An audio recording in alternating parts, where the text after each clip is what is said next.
So we'll run through this, and then what I want to do, and I'll kind of show a brick wall that I'm working on in my tree, and then what I wanted to do is get, since we do have a couple of people with machines, and I brought an extra laptop or two, we can get to small groups at that point. Or, if we decide to, since we are a small group in and of ourselves, we could just start grabbing people's brick walls, throw them up on the screen, and we can all work on them. You know, we won't get through as many that way, but there aren't a lot to really source. So, breaking down those brick walls. What is a brick wall?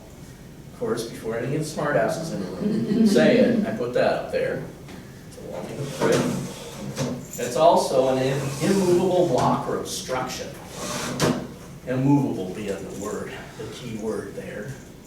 Not always immovable, but in genealogy, it's when you can't go any further with your research on a specific ancestor. You just hit that dead end, and you're just not sure why you can't move on.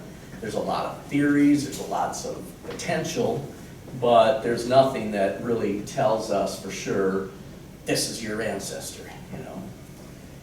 And there's a lot of reasons for why those brick walls might exist. That's one of the reasons. Family trauma is a reason. Sometimes you have people who were orphaned, adopted. They were lost children. In my wife's family tree, we have one of those. He was a Native American who was sold from his tribe when he was like 2 to a Hispanic family in New Mexico. And all we know about him is he was born in Navajo Indian country.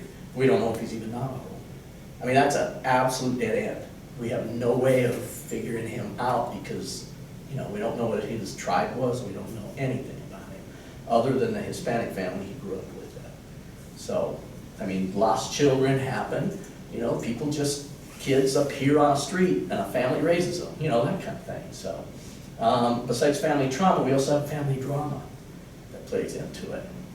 You have divorce. You have step parents that come into the picture. You have families that were abandoned by a spouse. You have people who cut ties with their family, you know, kids who don't want to have anything to do with their family and they just move west and never talk about it.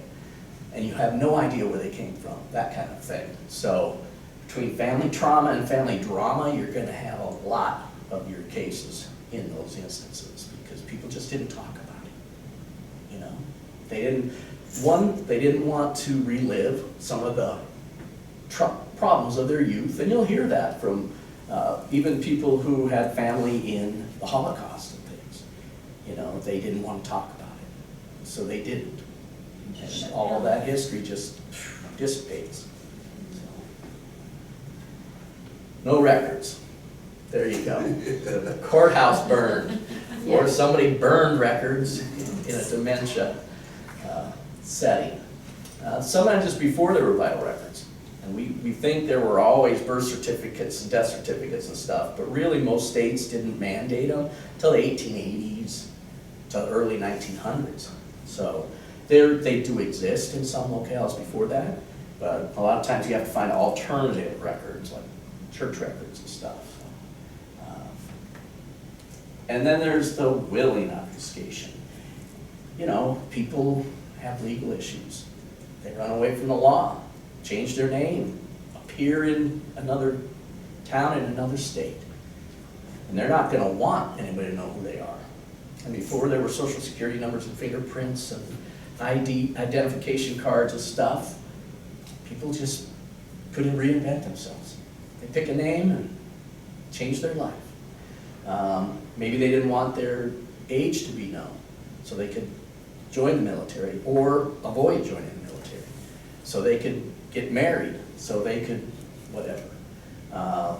Name changes, immigration status is a big one. And you know, people that wanted to, you know, maybe they came down from Canada and they wanted to be able to vote, but they didn't want to go through the process of immigration. Or, you know, they came through Ellis Island and just never bothered. You know. And of course, there's lots of reasons that there's brick walls. So, okay, how do we start? How do we separate ourselves from, you know, that brick wall and start trying to figure out workarounds for it? Well, you step back and you focus. You need to define what it is your problem is, why you can't get what you need to do, and alternative methods to getting there. One of the ways you have to do that is to really state a clear research goal. And I'm horrible about this one. I'm horrible about it. I'll be like, yeah, I just need to find this person. Instead of saying, okay, I need to find out their birth information, because that'll tell me their parents, you know. So you gotta focus on one specific goal. And if that doesn't get you all the way where you need to be, when you solve it, you set another goal. Okay? Identify what information you do have, both verified and theoretical. So if you have family lore that says, well, they came across on the Oregon Trail and then broke down in Wyoming, so they stayed there, or whatever. You know, people have these stories. And some of them have validity, some of them have a grain of truth in them. So the theoretical is important, but also really look at what you know, what you think you know about the person. Is it verified through a document? Do you have evidence that that is where and when they were born? Or is it just, again, family tradition? It might make a difference in how you approach, you know, that specific data. Create a timeline. That's really important. It's really helpful. I did send out a spreadsheet to everybody, and on that, there's like 4 different tabs on the bottom. The first tab had... You didn't send it to me. I didn't. I couldn't download it. Oh, okay, it's in Excel. I'll resend it, but it was, it's an Excel spreadsheet, and I did the first tab where you can kind of go through and set up a timeline and put in what you do know, if it's verified or not verified, that kind of thing. And then I have a couple other tabs. I'll show it to you here, I have it open. There's a couple other tabs where you can put in census records and that sort of thing. But creating a timeline tells you when you start knowing about this person, when they appear on the scene, and when you need to dig deeper. And use all the records. There's a lady I was watching on a genealogy program, and she said, people always ask her, how many records do you need to verify something? She said, all of them. Because Right, yeah. just because you find a record that says, yes, this is a birth certificate for this person, this is when they were born, these are their parents, maybe there's a baptismal certificate, maybe there's another record of the birth somewhere that has different information and more information. So use all the records. Don't stop just because you fulfill a check mark on your list. Keep digging. And then account for inconsistencies, and I'll show you some inconsistencies. But there's sometimes things in stories that just don't add up. You know, you have kids that are too old to be the kids of this person. And you've always just kind of, I'll worry about that later. Well, start worrying about that now. Account for those inconsistencies and try to figure out what's going on, you know. Because we all have those in our story, especially our dead ends. And then research the fan club, the friends, associates, and neighbors. And those are the people who often live next door in the census. And after your family moved on to another community, you look at the census and they're next door again, or still. A lot of times the families, the neighbors, the friends, all moved together. They immigrated together from one place to another. They all went from Massachusetts to Ohio and then on to Missouri or whatever. That's common in those areas. So looking on if you have a census, for instance, in maybe 1860, and you look at your family members, go back a couple pages in front of it and a couple pages ahead of it, and really research all the other names and families that are in the area. Sometimes you'll find other family members, sometimes you'll find in-laws, sometimes you'll find just friends, you know, that stayed together and moved together. So that's the fan club. And then ask for help. You've got discussion groups, message boards, all of those things out there that you can reach out to. Okay, so how do we expand your research? As I said, create a chronology. Make sure you're putting on there whether it's a fact that you have been able to verify, or if it's something that you've heard, or you found it on a record and you're not too sure if it's true. Forget what you know.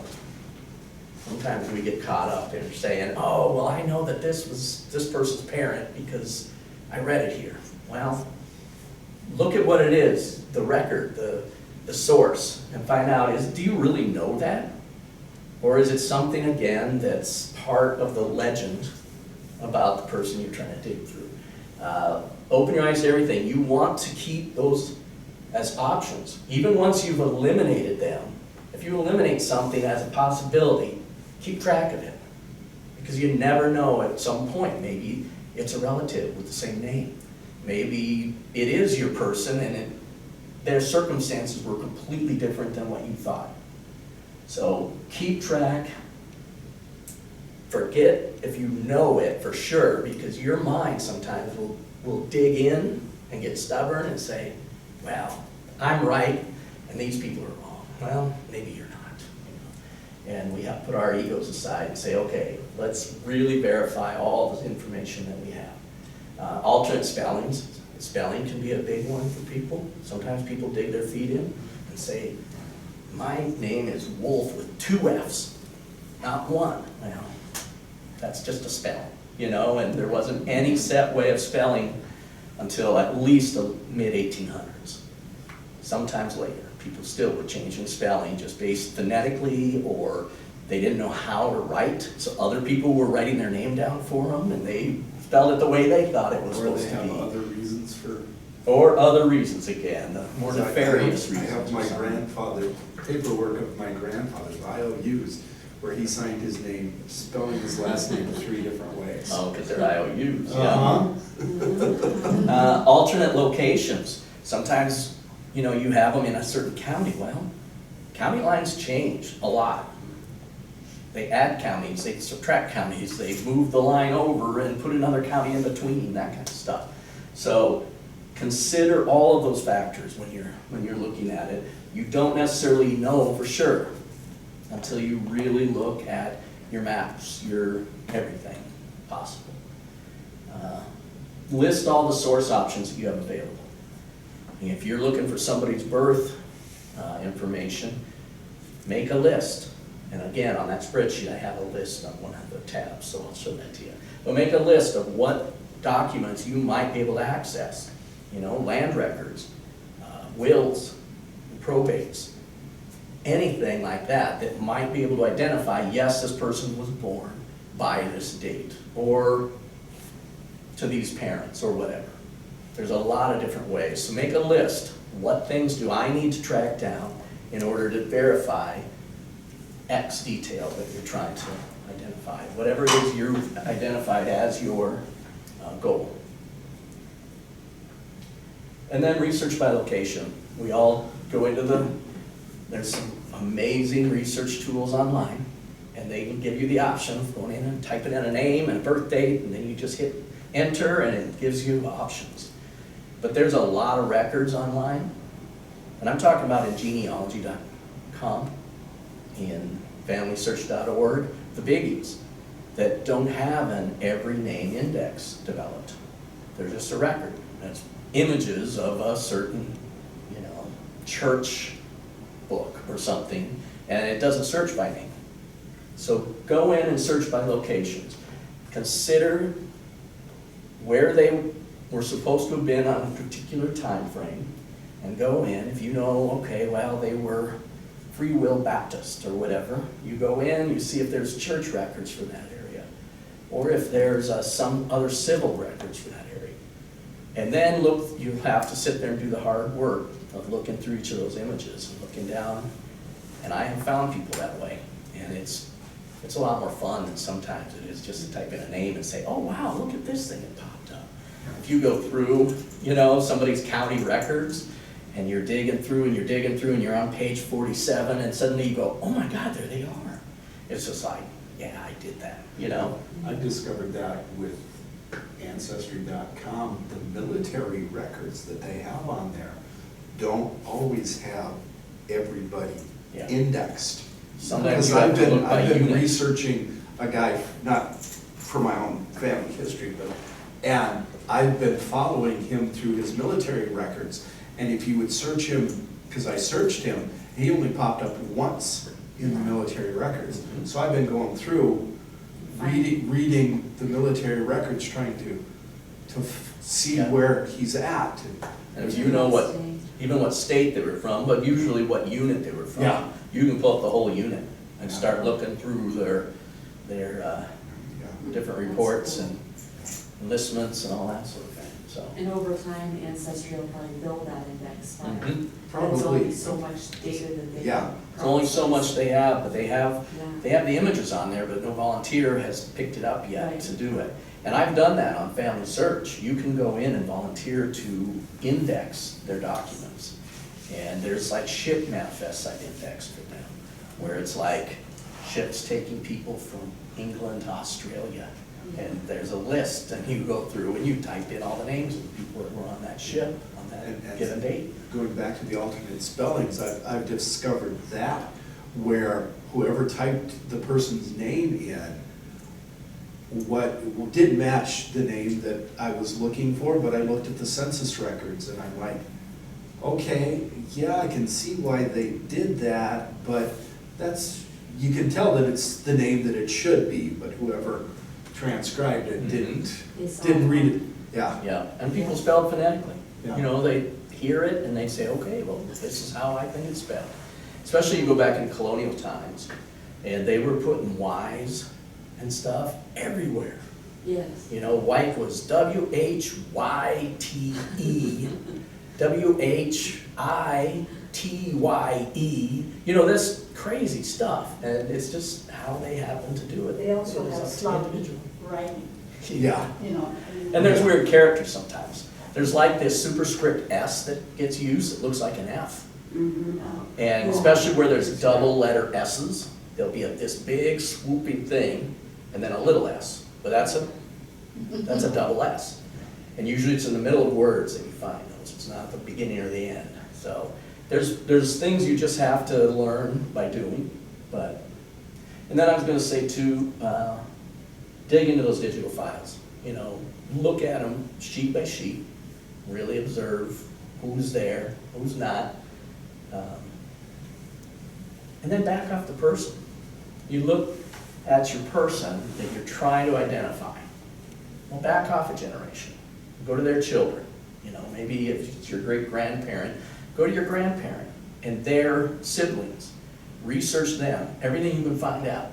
Their birth records, their death records. It might have a different name somewhere pop up. Go to their sideways people. You know, if you have people that you think might be siblings of your dead end, of your brick wall, look at those people. Find out their descendants.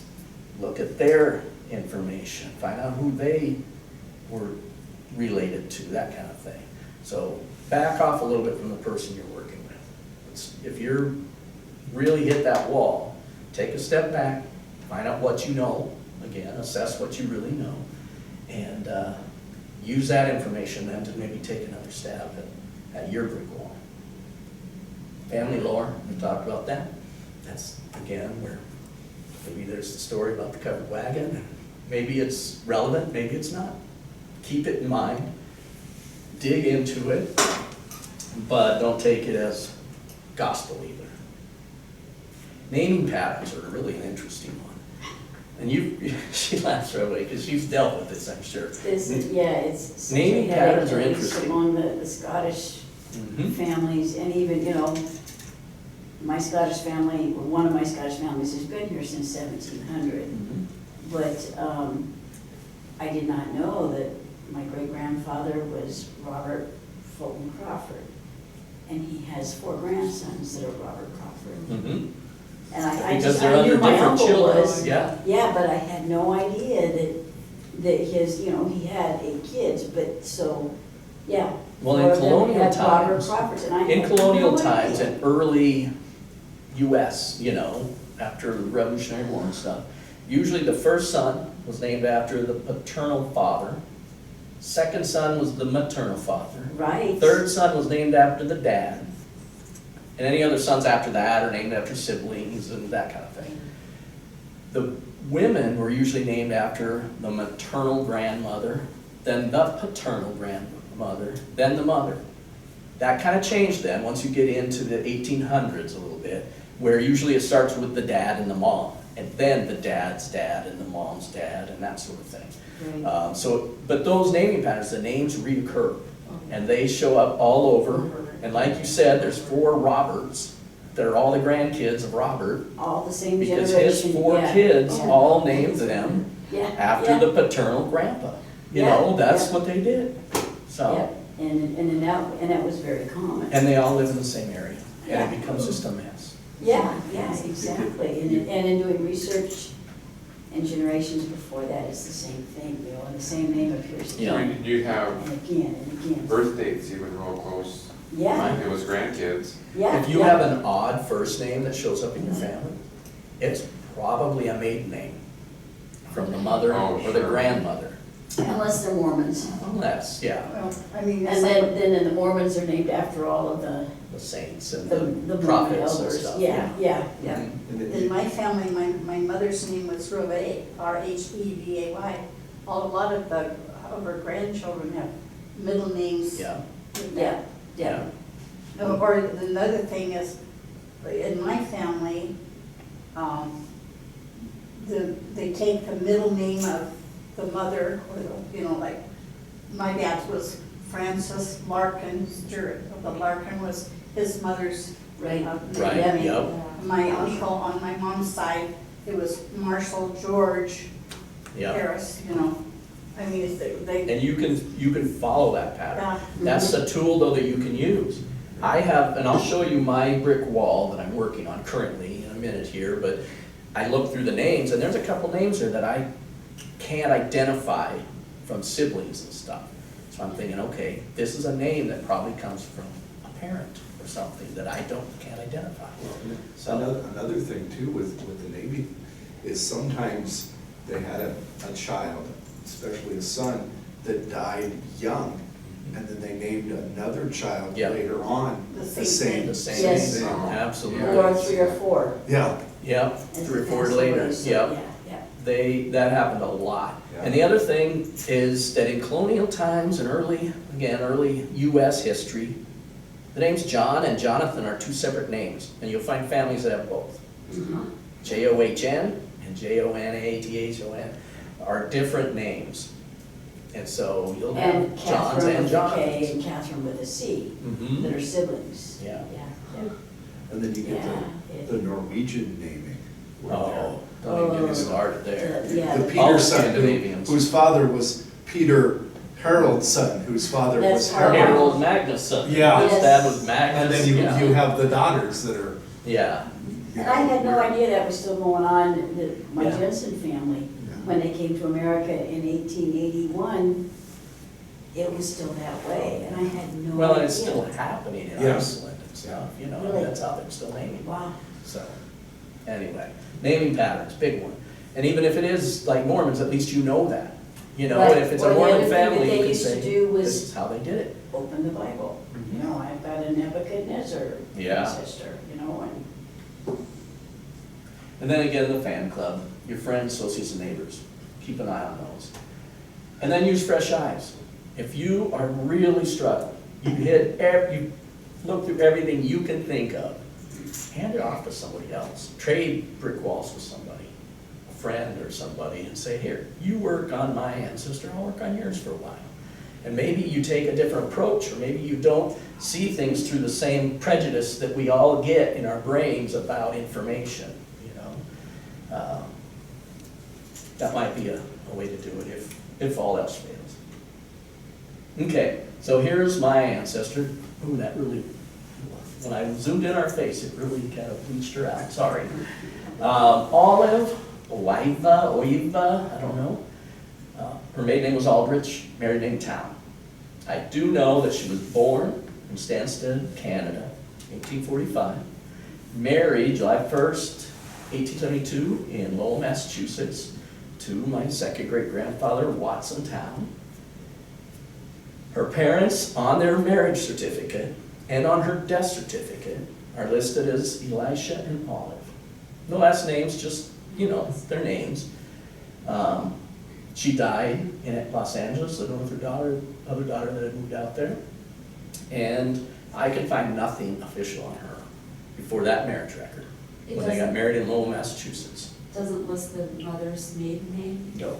or the father's? The marriage record says parents, and for Watson, Town, it says Ephraim and Jane. For her, it says Elisha and Olive. Oh, that's unusual. So, she's my brick wall. I cannot find anything before that marriage record. There's some really weird stuff going on with her. Let me see here. I've been trying to identify her parents. That's my goal. Yeah. Identify her parents, because if I can identify that, I do have a birth date. At least what she told people was her birth date. If I can find out who Elisha and Olive were, I can start really narrowing this thing down. There are a couple of amazing candidates for the Elisha Aldridge that would be perfect. But I have the records of them and their families and all their kids, and she's not in it. The mother, Olive, can't find any candidate for that. And then I look at her middle name, that Oiva. When I was first doing this as a kid, all the way up till just a few years ago, I always looked at that and thought, that's just a different spelling of her first name. People thought it was her middle name, but it's probably Oliva. Oliva, which is just a different way of spelling olive. But then I thought, well, maybe not. And so I did some research. I looked into her, that's name, and that's a Scandinavian surname and first name. It's usually a boy's first name, but it's also a Scandinavian surname. Well, she's not Scandinavian. I've looked at her stuff. And that whole side of my family, here we are with this family lore and these things you build up in your own head. There is no Scandinavian or German in that side of the family. Okay? My dad's side, there is. Well, this is my dad's family, okay? So his dad, there's German and Scandinavian. His mother, who this is from, none of that. It's all English, Welsh, Irish, Scottish. Then when I did my dad's DNA this spring, I get back the results. And on Ancestry, if you've done this, your DNA through them, you can separate it between your two parents, which one's the father's and the mother's DNA. Well, I did my dad's, so I was able to separate it between my grandparents. This would be on my grandmother's side, and it shows a bunch of German and Scandinavian in there, in my DNA. And I'm like, I've done a family tree there, except for her. I can't get in. This is my grandmother's grandmother, and I can't figure her out. So I'm thinking, okay, that has to be where the Scandinavian and German comes in, because all the other lines, sorry, my daughter calls it most good times. I pretty much narrowed everything down and nailed it, that they were all early colonial times from, the British Isles. Nope, I don't know where. So then I started thinking, well, maybe this Oiva thing is linked to some kind of Scandinavian who has also some German in them, because it's all together. They're Denmark and Germany run up to each other and all that stuff. So Probably a family name. it could be a family I name. mean, it's an unusual name. It's a middle name for her. Yeah, So maybe it's a family name that was added. yeah. So I researched that, and I cannot find any family that has that name in the Stansted, Canada area, or the New England area, or the Canada for that matter. Maybe it's a nickname. Maybe. It's one of those, again, those really difficult things that you have to try to figure out. The other thing that I figured is maybe it's an illegitimate child. Maybe her parents were Elisha and Olive, but maybe Olive is Olive Aldrich, and she got her name from her mother. And the dad is Elisha. I think I'm pronouncing that correctly, I'm not sure. But he's not Elisha Aldrich, he's somebody else. And the child was illegitimate and just named after the mother. You have a death certificate also, Yes. and again, there's not a last name. It just in it. says they're Elisha Aldrich and Olive Aldrich is all it says for parents. Okay, so it doesn't But give the that's full name. coming from her daughter, who probably didn't know anything more about her than Right. we do. She may not have known her mother's maiden name, She knew it was Aldrich. but she didn't know what it But was she- before. Right. She might not have known any more about her mother's parents than we do. Oh, because that is her maiden name. Yeah, and that's something about death certificates, you gotta look at who the informant was. Yes, The informant is the one saying, okay, this is when they were born, where, these are the parents' names, all that stuff. And they And don't maybe know. that informant has the information. because they just take it from them, right? Yes. Well, that is spooky, because I think of those things as fact when I see Yeah. this person. No, especially death So look, certificates. if it's a neighbor or Death something. certificates, even family members Mhm. can make it up. Oh, yeah, Oh, or yeah. be wrong, like, Yeah. you know, you figure if Well- it's someone's grandparent, they may not know. Well, think Yeah. about it. But even a spouse, Do you know your husband's mother's maiden name? Well, I do, Oh, because I yes. do this. Yeah, but I mean, Well, Normally- most people, No, yeah. most people may not. Yeah. And I'm gonna be the witness, most likely a spouse, Right. right, is in Yeah. most cases. Yeah. Or if you're not around, one of your kids, Oh, and they wouldn't know. and they're Yeah. not gonna know, Yeah. yeah. Yeah. And I wouldn't. And this is if I modern wasn't times when anxious. we have this information at our Yeah. fingertips a little bit. Yeah. In those days, it might have just been in the family Bible, maybe you're not the one that got the family Bible. That's You so know, it true, was your yeah. older sibling. So, That's interesting, I Yeah. will pay more attention to that. yeah, who the informant is, that's really important on a death certificate, so. you know, and speaking of that, like, my husband's mom was the informant for his grandmother's death certificate. And that grandmother was a brick wall for several years for us, but we busted through it. It's pretty amazing story, but anyhow, the information that my mother-in-law put on that death certificate is completely wrong. Oh, Yeah. wow. Oh, wow. She kind of created it the way she wanted to see Uh-huh. her mom, and it really had no bearing at all Yeah, on what the reality was, Yeah. that we've got documentation on now.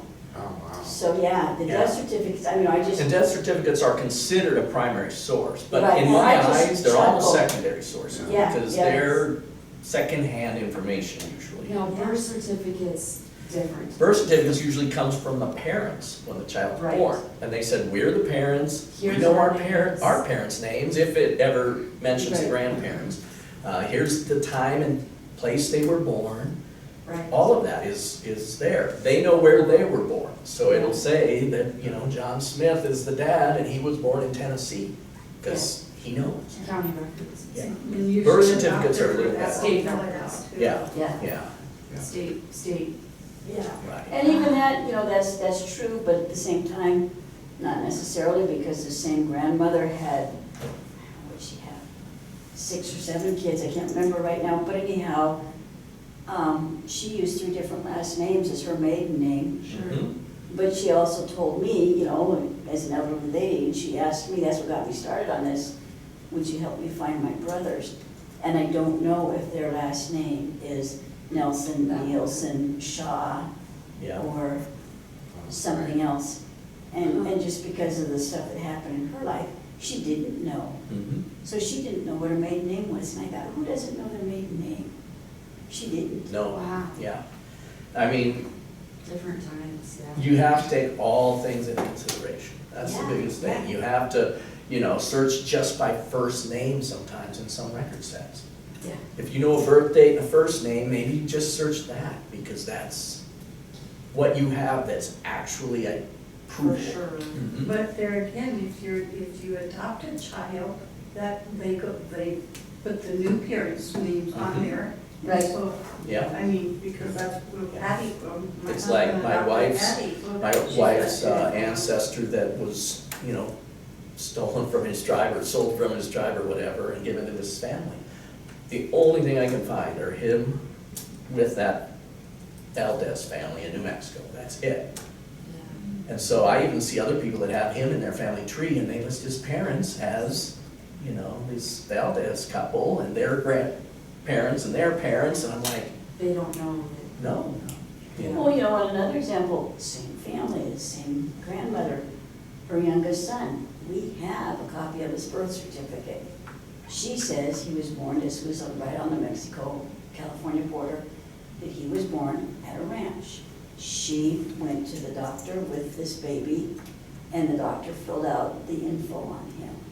Okay, my mother-in-law would have been 17 when this child was born, and she swears up and down, he was not my brother. A Mexican gave that baby to my mom. So he's passed away, so we can't do the genetics to prove it otherwise, but my mother-in-law, and again, is it just that she is in such deep denial over the trauma in her life and Yeah, like creating the Right. death certificate the way she wanted it to be? sure. Did she just say that for, her own, Because that's what she wants it to be. right, Mhm. insecurity, and Maybe say, she yeah, only this knew was, that, this yeah. was not my brother? Yeah. Or is that true, and did Grandma Ruby did somebody give her this baby? Did she go fill out the birth certificate, Huh. make it up as she went? I want to go over a few documents that I've covered to try to identify that. And Yeah. just, again, reiterate, this is still a brick wall for me. I have not gotten through this one, so,